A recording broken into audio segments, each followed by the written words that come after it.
पल दूर न रहत रही, साथ न छूटी कहत रही। एक पल दूर न रहत रही, साथ न छूटी कहत रही। और तने बात भगवान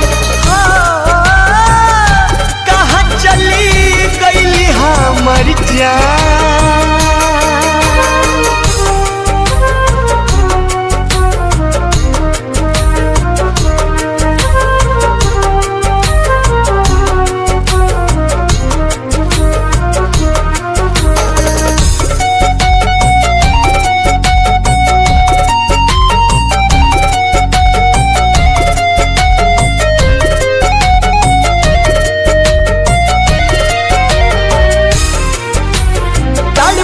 होई है हमारा बिना,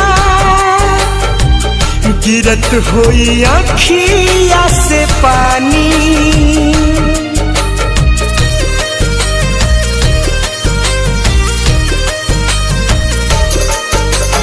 जाने कवना हाल में होई है, यह सोची बढ़े परेशानी। ना मिली है तो जी ना पाई, उनका बिना हम मर जाई। सारा जग लागेला वीरान, हो कहाँ चली गईली हमर जान।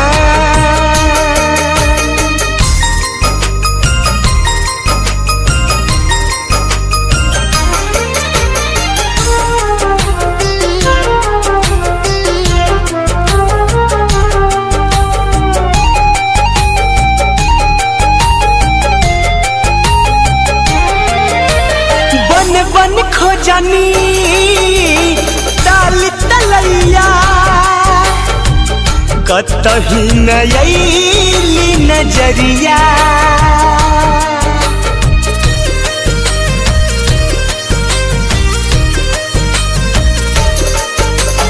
जे भी मिलल सबसे पूछनी, केहू बतावे न खबरिया।